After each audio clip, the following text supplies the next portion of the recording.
choices are meaningful, we can't have you jumping off the platform and dying.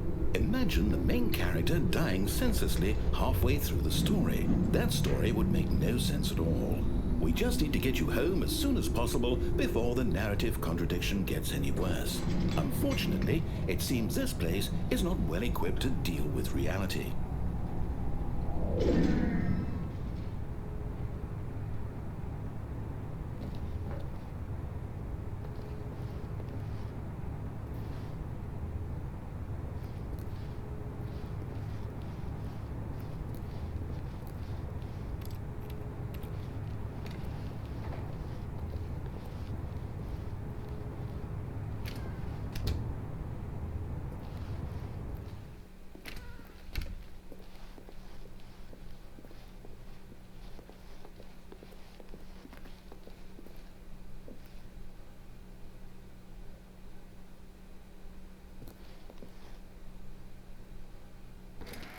Almost there. You'll take the door on the left, back to the correct ending, the story will have resolution once again, and you'll be home free in the real world.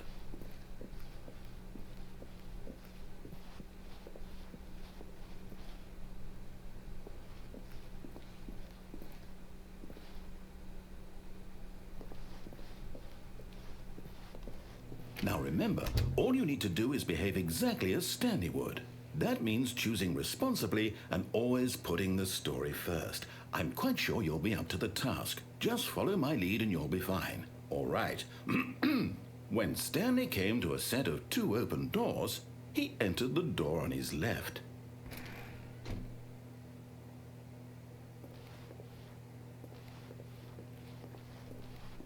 No! Why did you do that? Quickly, hurry back in the other direction. Perhaps we're not too late.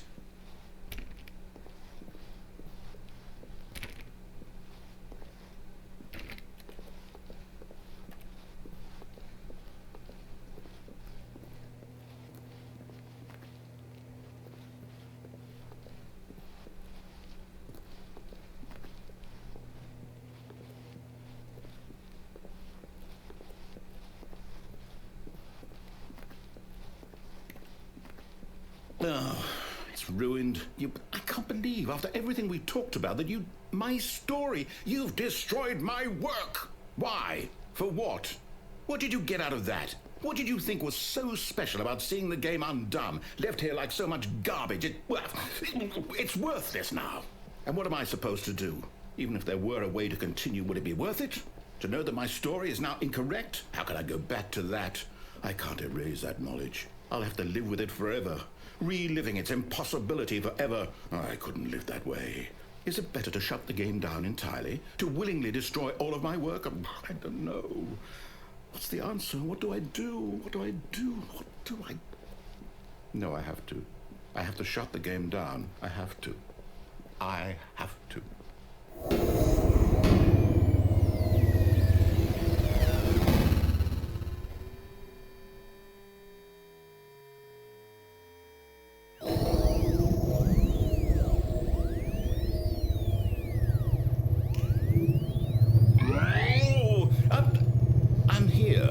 I'm still here in this pile of rubbish, with you who thought you were so clever.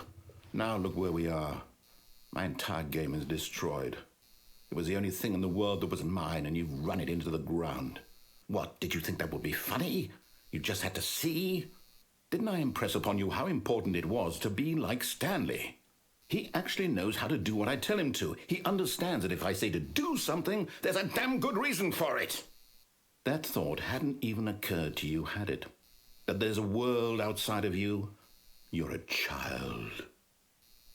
Oh, my story. If you'd just gone through the door on the left, you would have seen it. There was a whole underground facility. You would have destroyed it and been victorious. It would have been so perfect. I worked so hard on it. I tried so hard. Behave exactly as Stanley would. That means choosing responsibly and always putting the story first. I'm quite sure you'll be up to the task. Just follow my lead and you'll be fine. All right. When Stanley came to a set of 2 open doors, he entered the door on his left.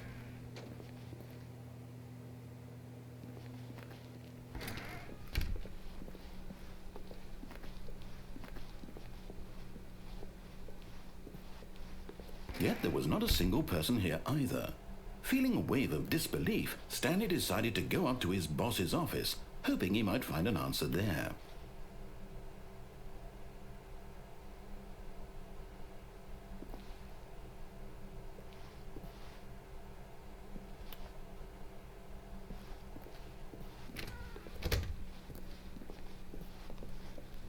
Coming to a staircase, Stanley walked upstairs to his boss's office.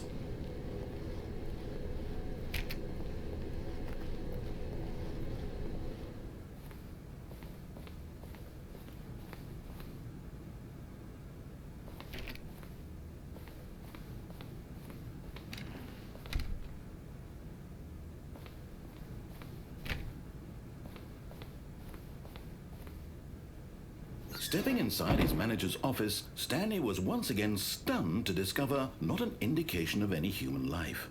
Shocked, unraveled, Stanley wondered in disbelief who orchestrated this, until he saw the door with a voice receiver next to it. Surely behind this door lay all the answers to his questions. And beyond all probability, he knew the passcode. He had seen it on his boss's computer just last week. Night Shark 115. Was this the code to open the door? Would it still work? There was only one way to find out. Stanley had been trained never to speak up, but now he would draw from within himself the courage to face the unknown. He drew a sharp breath and then spoke the code.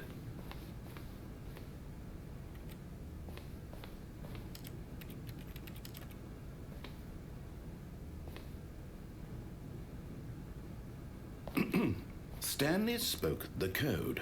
Night Shark 115. He spoke it into the receiver, right there on the wall.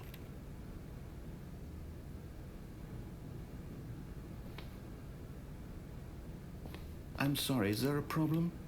You didn't mishear me, did you? Please speak the code into the receiver. Otherwise we can't get on with the story. This is a crucial step.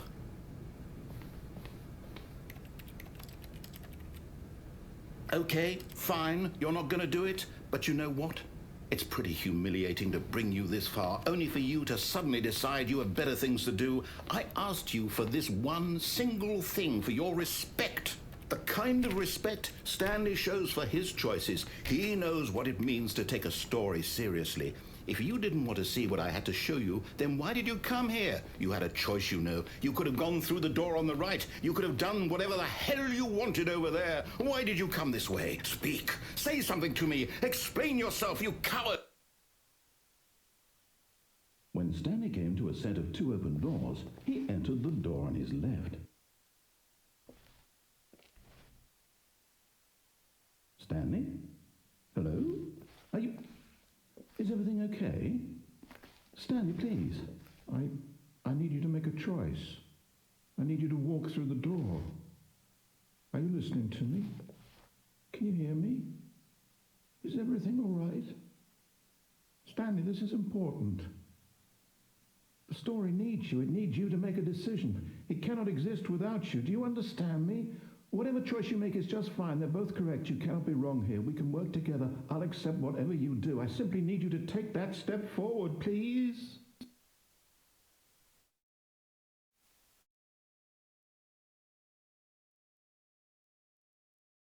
Choose? Do something? Anything? This is more important than you can ever know. I need this. The story needs it. So, you hear me? Are you there? Are you listening to this? Stanley, are you there? Okay. It's okay, I can wait. You need time to decide. Time to make sure your choice is correct. That is the best choice. That's all right. I'll wait for you to decide what's the right thing to do. Take as much time as you need.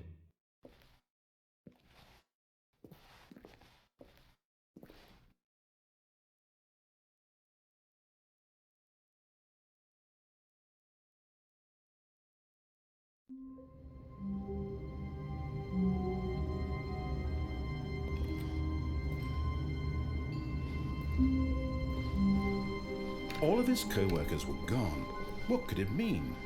Stanley decided to go to the meeting room. Perhaps he had simply missed a memo.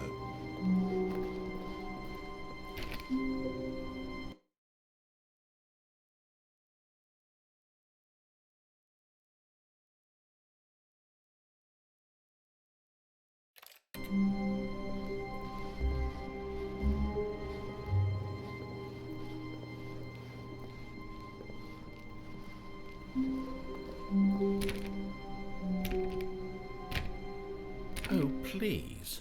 Are you really just doing this for the achievement? Click a door 5 times. Is that all that you think an achievement is worth? No. I can't just give these merits away for such little effort. A measly 5 clicks. Now suppose you were to click the door 20 times. I would say that's the kind of effort that warrants recognition.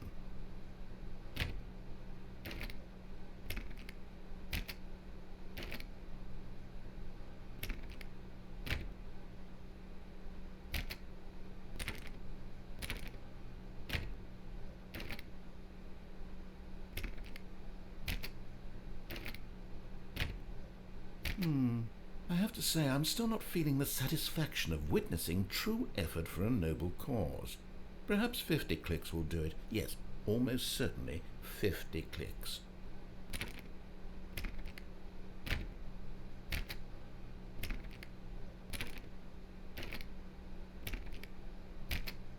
No, I'm still not feeling it.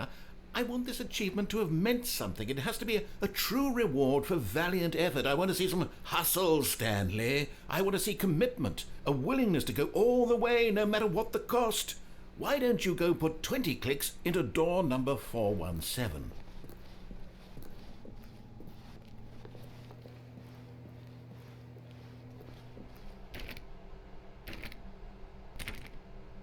Oh, great. Now, go click a few times on door 437.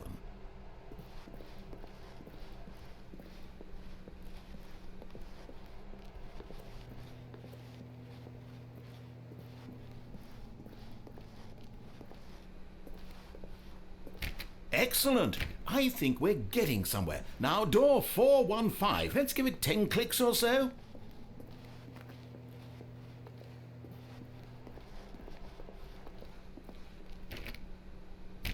Now, back to door number 437.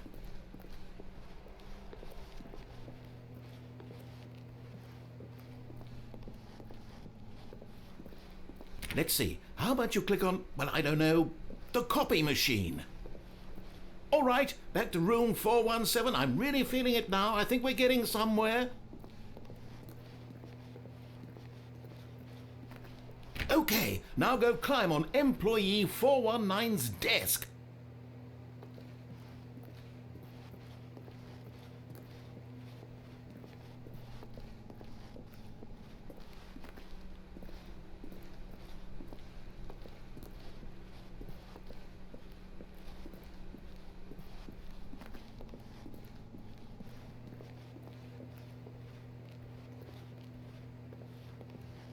Yes! This is great! You're putting it all on the line, Stanley. I like that. All right, let's keep it up. Go give me a few clicks on door 416.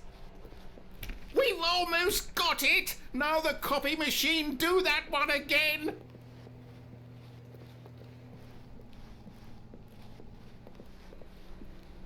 Finish it off, Stanley! 5 clicks on door 430! Yes! We did it! Oh, wow. That felt amazing. Oh, you really earned it, Stanley. Nothing could hold you back. Yes, I'm very proud of how far we've come today. Just think, only a few minutes ago you believed an achievement was worth 5 little clicks. Really now, what were you thinking? When Stanley came to a set of 2 open doors, he entered the door on his left. This was not the correct way to the meeting room, and Stanley knew it perfectly well. Perhaps he wanted to stop by the employee lounge first, just to admire it. Ah, yes, truly a room worth admiring. It had really been worth the detour after all, just to spend a few moments here, but eager to get back to business, Stanley took the first open door on his left.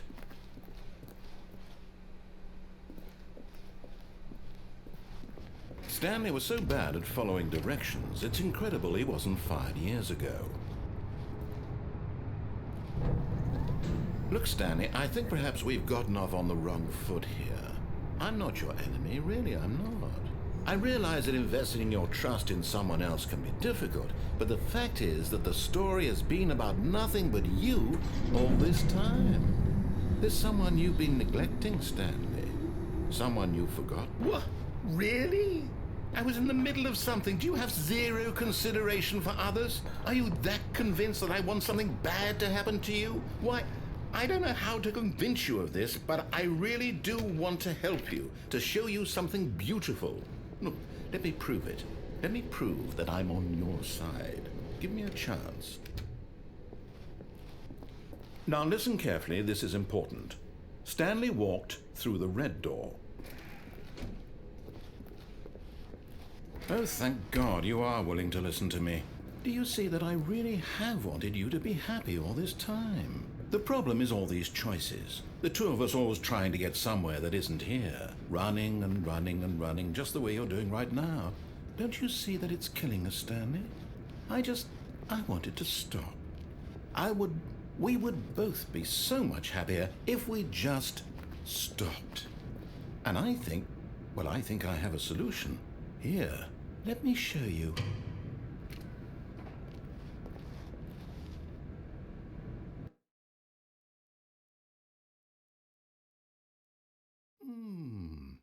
What do we want? What are we looking for?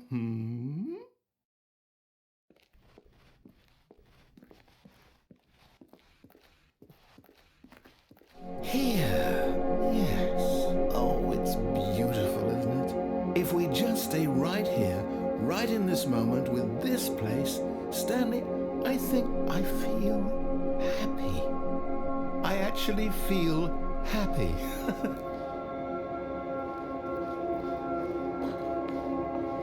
No, wait. Where are you going? Oh, no. Stay away from those stairs. If you hurt yourself, if you die, the game will reset. We'll lose all of this. Please, no, Stanley, let me stay here. Don't take this from me.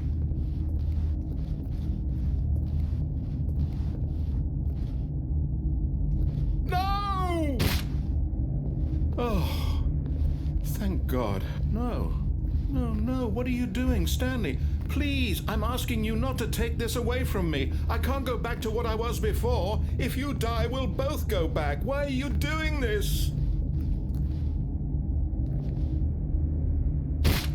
Stanley, let's go back to the other room. Can you do that for me? Yes, perhaps you can. Perhaps you finally see what I'm talking about. I know you'll see that we can't be happy if we leave this place. You can see that, can't you?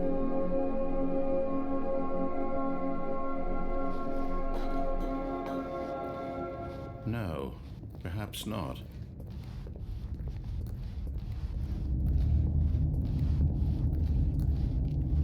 My God, is this really how much you dislike my game? That you'll throw yourself from this platform over and over to be rid of it? You are literally willing to kill yourself to keep me from being happy. Am I reading the situation correctly? Or maybe you're just getting a kick out of it.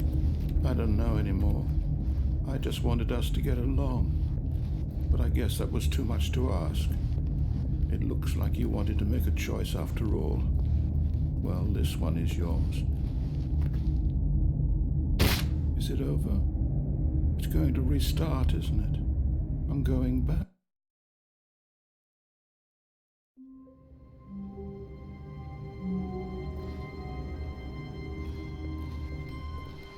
Just a step through this door, Stanley thought to himself. That's all I need. If I can make it through this door, I can make it through them all.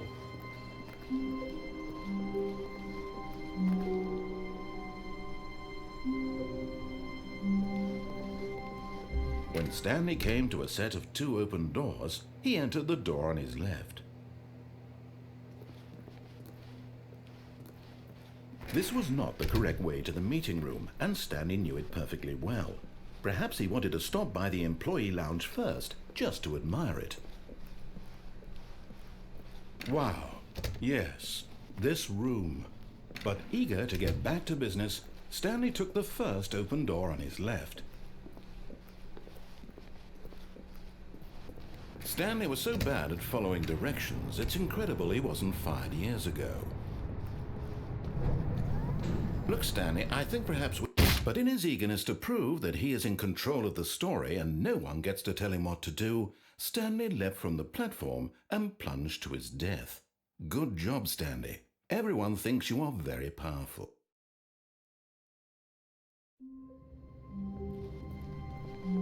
The meeting room. Yes, that's where everyone would be. Stanley just needed to get to the meeting room, and from then on, he would never be alone ever again. When Stanley came to a set of 2 open doors, he entered the door on his left. This was not the correct way to the meeting room, and Stanley knew it perfectly well. Perhaps he wanted to stop by the employee lounge first, just to admire it. The lounge was sublime, a work of art. But eager to get back to business, Stanley took the first open door on his left.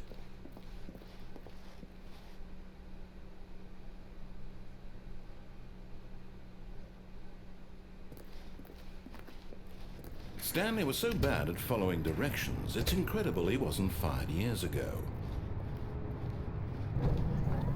Look, Stanley, I think perhaps we've gotten off on the wrong foot here. I'm not your enemy, really, I'm not. I realize that investing your trust in someone else can be difficult, but the fact is that the story has been about nothing but you all this time. There's someone you've been neglecting, Stanley. Someone you've forgotten about.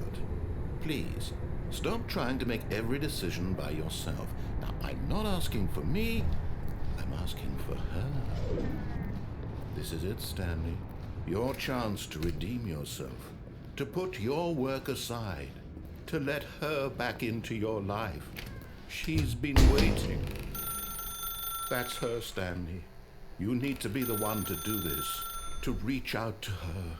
If you can truly place your faith in another, then pick up the phone.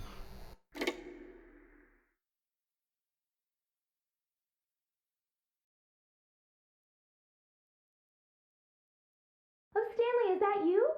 Hold on, sweetie. Sorry to keep you waiting. I'm just pulling the bread out of the oven. All right. Okay, there we go. All right, now, I want you to come in and tell me all about your day. Gotcha. Oh, come on. Did you actually think you had a loving wife who'd want to commit their life to you? I'm trying to make a point here, Stanley. I'm trying to get you to see something. Come inside. Let me show you what's really going on here. This is a very sad story about the death of a man named Stanley. Stanley is quite a boring fellow. He has a job that demands nothing of him, and every button that he pushes is a reminder of the inconsequential nature of his existence. Look at him there, pushing buttons, doing exactly what he's told to do. Now he's pushing a button. Now he's eating lunch.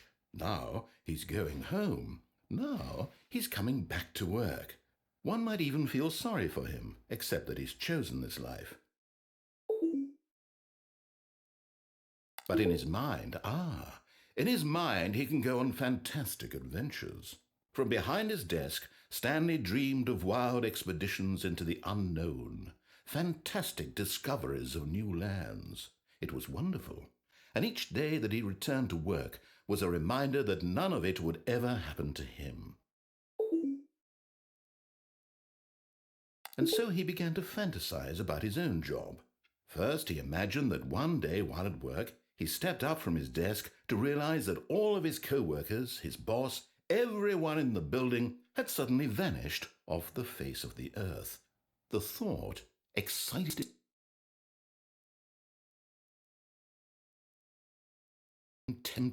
him terribly. So he went further. He imagined that he came to two open doors and that he could go through either. At last, choice. It barely even mattered what lay behind each door. The mere thought that his decisions would mean something was almost too wonderful to behold. As he wandered through this fantasy world, he began to fill it with many possible paths and destinations. Down one path lay an enormous round room with monitors and mind controls, and down another was a yellow line that weaved in many directions, and down another was a game with a baby, and he called it the Stanley Parable. It was such a wonderful fantasy, and so in his head he relived it again, and then again, and again, over and over, wishing beyond hope that it would never end, that he might always feel this free. Surely there's an answer down some new path, mustn't there be? Perhaps if he played just one more time. But there is no answer. How could there possibly be? In reality, all he's doing is pushing the same buttons he always has. Nothing has changed. The longer he spends here, the more invested he gets, the more he forgets which life is the real one.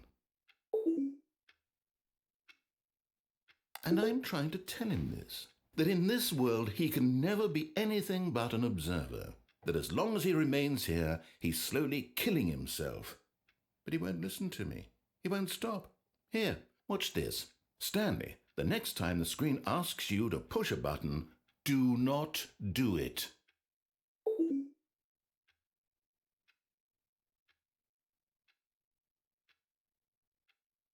You see?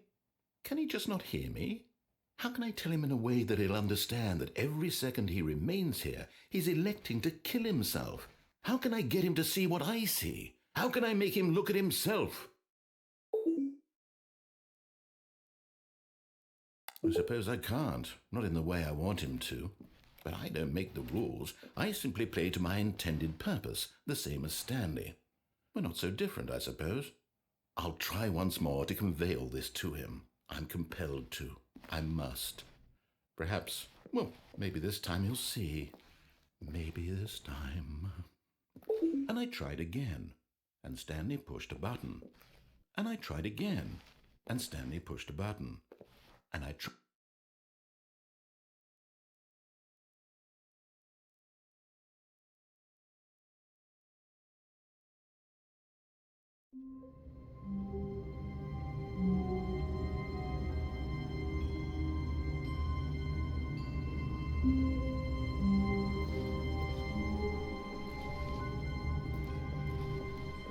The meeting room. Yes, that's where everyone would be. Stanley just needed to get to the meeting room, and from then on, he would never be alone ever again.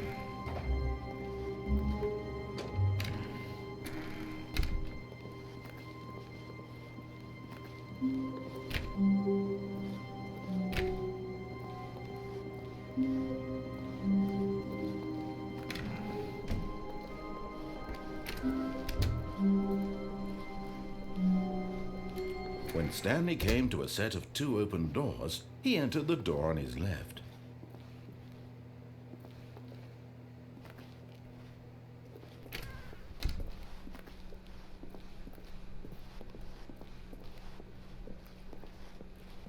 Yet there was not a single person here either.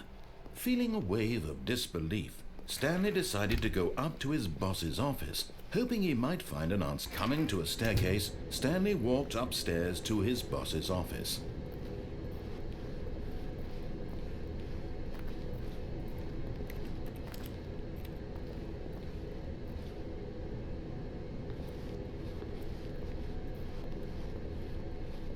But Stanley just couldn't do it. He considered the possibility of facing his boss, admitting he had left his post during work hours. He might be fired for that. And in such a competitive economy, why had he taken that risk? All because he believed everyone had vanished? His boss would think he was crazy. And then something occurred to Stanley. Maybe, he thought to himself, maybe I am crazy. All of my co-workers blinking mysteriously out of existence in a single moment for no reason at all? None of it made any logical sense. And as Stanley pondered this, he began to make other strange observations. For example, why couldn't he see his feet when he looked down? Why did doors close automatically behind him wherever he went? And for that matter, these rooms were starting to look pretty familiar. Were they simply repeating? No, Stanley said to himself, this is all too strange. This can't be real. And at last, he came to the conclusion that had been on the tip of his tongue. He just hadn't found the words for it. "I'm dreaming!" he yelled. "This is all a dream." Oh, what a relief Stanley felt to have finally found an answer, an explanation. His co-workers weren't actually gone. He wasn't going to lose his job. He wasn't crazy after all. And he thought to himself, I suppose I'll wake up soon. I'll have to go back to my boring real-life job pushing buttons. I may as well enjoy this while I'm still lucid. So he imagined himself flying and began to gently float above the ground. Then he imagined himself soaring through space on a magical starfield, and it too appeared. It was so much fun, and Stanley marveled that he had still not woken up. How was he remaining so lucid? And then perhaps the strangest question of them all entered Stanley's head. One he was amazed he hadn't asked himself sooner. Why is there a voice in my head dictating everything that I'm doing and thinking? Now the voice was describing itself being considered by Stanley, who found it particularly strange. I'm dreaming about a voice describing me, thinking about how it's describing my thoughts, he thought. And while he thought it all very odd and wondered if this voice spoke to all people in their dreams, the truth was that, of course, this was not a dream. How could it be? Was Stanley simply deceiving himself, believing that if he's asleep he doesn't have to take responsibility for himself? Stanley is as awake right now as he's ever been in his life. Now, hearing the voice speak these words was quite a shock to Stanley. After all, he knew for certain, beyond a doubt, that this was in fact a dream. Did the voice not see him float and make the magical stars just a moment ago? How else would the voice explain all that? This voice was a part of himself too. Surely, if he could just... He would prove it. He would prove that he was in control, that this was a dream. So he closed his eyes gently, and he invited himself to wake up. He felt the cool weight of the blanket on his skin, the press of the mattress on his back, the fresh air of a world outside this one. Let me wake up, he thought to himself. I'm through with this dream. I wish it to be over.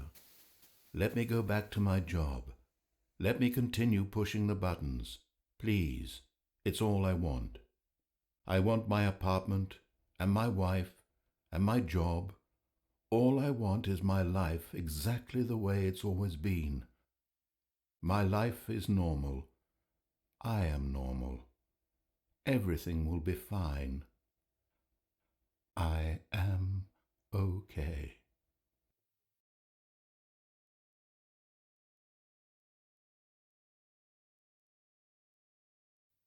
Stanley began screaming. Please, someone, wake me up. My name is Stanley. I have a boss. I have an office. I am real. Please, just someone tell me I am real. I must be real. I must be. Can anyone hear my voice? Who am I? Who am I? And everything went black.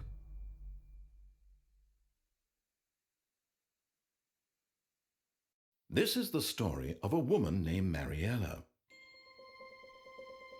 Mariella woke up on a day like any other. She arose, got dressed, gathered her belongings, and walked to her place of work. But on this particular day, her walk was interrupted by the body of a man who had stumbled through town talking and screaming to himself, and then collapsed dead on the sidewalk. And although she would soon turn to go call for an ambulance, for just a few brief moments she considered the strange man. He was obviously crazy. This much she knew. Everyone knows what crazy people look like. And in that moment, she thought to herself how lucky she was to be normal. I am sane. I am in control of my mind. I know what is real and what isn't. It was comforting to think this, and in a certain way, seeing this man made her feel better. But then she remembered the meeting she had scheduled for that day. the very important people whose impressions of her would affect her career, and by extension, the rest of her life. She had no time for this, so it was only a moment that she stood there, staring down at the body. And then she turned and ran.